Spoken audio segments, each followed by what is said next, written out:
first episode. Pilot! Ito na yun! Ng LV Faces. Dito lang yan sa UP app. At special yung episode natin yan. Dahil hindi lang dahil sa pilot episode, dahil kasama din natin ang isa pang LV crush na si GJ. So, hi GJ! Welcome dito sa LV Faces.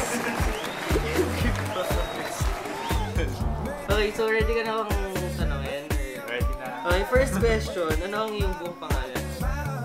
Gabriel Jan Diagas Leo. Batch 2011. Ang course ay BS Industrial Engineering. may major ba? Yes, Wala pa. So may org ka? Anong position mo sa org? Orgs, Philippine Institute of Industrial Engineers, Executive Vice President. Wow. UPLB Industrial Engineering Students Organization. So, UP Rizaleño. anong mga position?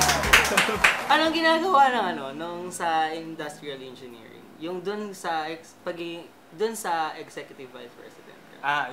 Yun na yung PIIE for short. So, national organization siya. So, inaano niya yung buong high school sa Philippines. National organization. So, sa buong Philippines ka executive Yep. vice president. Wow! So, how's your ACADS? Okay naman. GC ka nun? Medyo. GC ka? Yeah. So, Sarap naman mag-aral. So, napagsasabay mo yung org at saka yung syempre buong Pilipinas yun, di ba?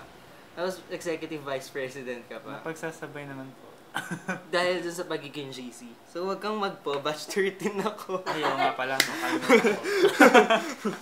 So, sa tingin mo, anong mapapayo mo sa akin bilang freshman? Dapat ba akong sumali ng org? Para sa akin, oo. Advisable, pero pag pwede ka na. Sisigabay din ako. Pwede. Pag pwede ka na, advisable para sa akin. Kasi doon madedevelop yung... Kasi nagpunta ka ng UP, syempre. Nasabi nga nila para mag-aral, ganyan.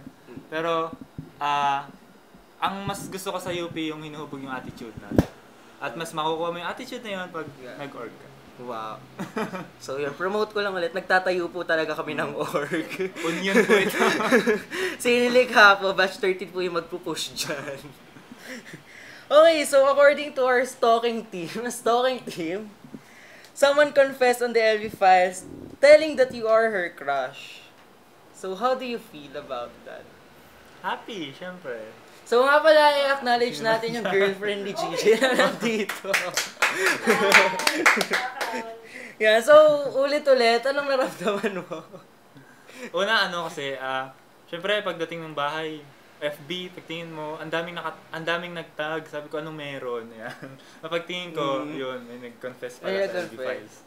So, hindi kasi ako masyadong nagbabasa ng TEF. Pero anong laman nung confession sa'yo? Hindi ko matandaan yung isa eh. Hindi Natatandaan ko yung sa kanya yung sa volleyball na natamaan ng bola.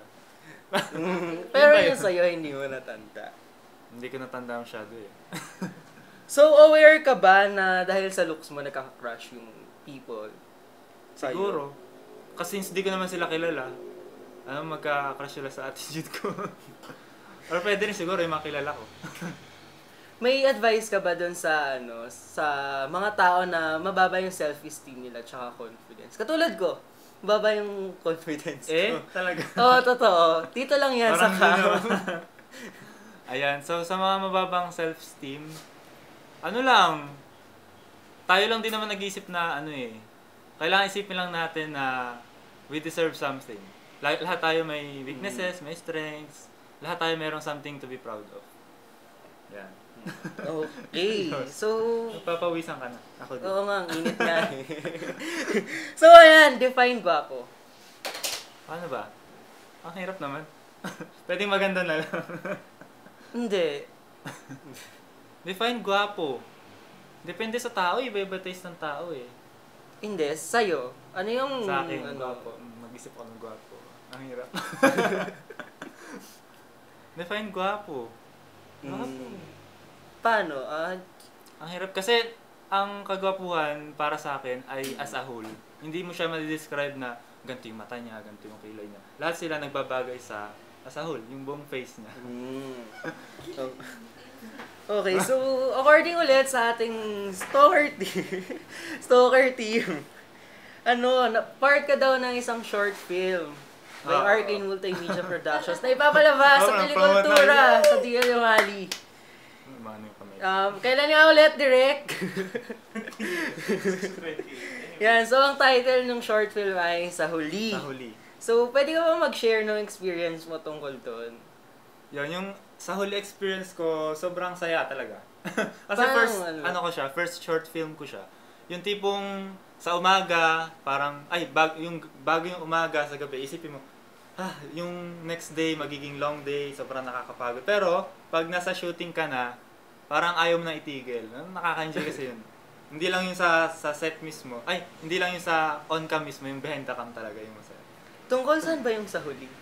Sa Huli, siya? Panoodin mo na lang din. It's a breakup story. Ayan, abangan niyo yan.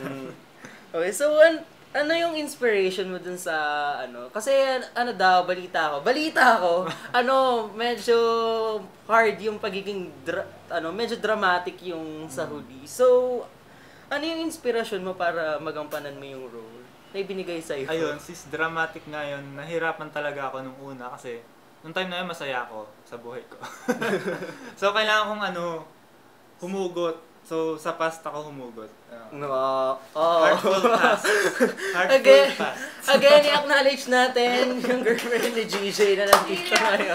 This is so hard.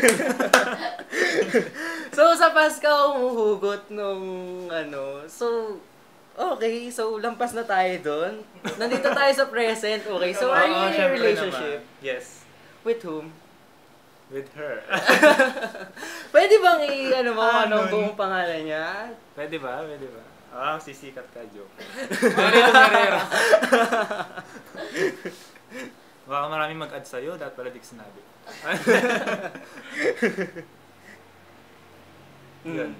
Manila Herrera.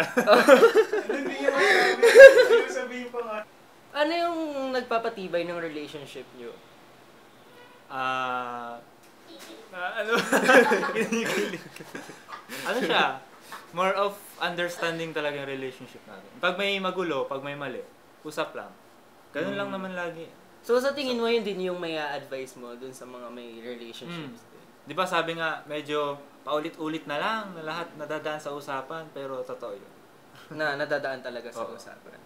So as an executive vice president, may relasyon ba siya dun sa sa relationship? Na-i-apply mo ba yung skills mo as an executive vice president doon sa relationship? Or Oo. Sa paanong paraan? Time management, gano'n. Time management kasi hindi naman all the time you're with her and you're with the organizations. Kaya.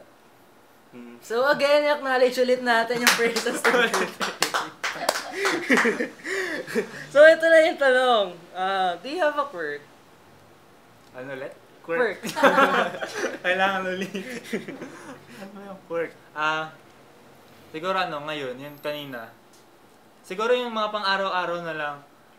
Yung sa medyas ko, yung pa kanina nga tinitingnan ko, pwede bang magsapatos dito? Kasi kung mag-medyas ako, talaga yan? Magkaiba. I don't care kung... Basta pare silang black. Pareho silang black, pero magkaiba yung... sila sa ko. Parehong black, pero magkaiba yung brand or yung... Minsan tumatama tulad ngayon, sobrang Tapos yun. So kaya kailangan ako lagi sa gatas, as ulam, ganyan. Kahit sa pagkain, masarap siya ihalo. Anong klaseng gatas? Powdered. Tapos titimpla mo or hindi na yung diretso na yung powder kanin. dun sa... Minsan may sabaw kung gusto mo, minsan wala. Parang cheese siya, gano'n. Ako cheese naman.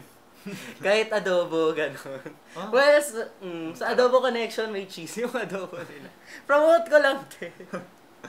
So yun, is being hot a pressure or an opportunity?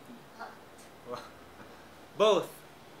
Paanong naging pressure? Pressure siya kasi pag hot ka, may ina-expect sa'yo yung tao, ganyan. Anong ina-expect sa'yo ng tao? Diba sa'yo pressure? So ano yung sa tingin mo na ina-expect sa'yo ng tao?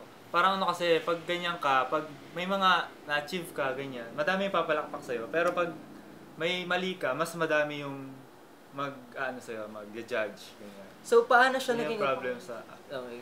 So, paano siya naging opportunity?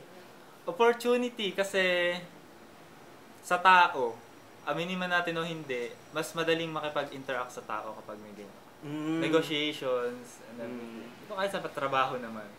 Sa interview, it's an edge. Okay guys, magbabalik tayo at makakasama pa rin natin si GJ dito lang yan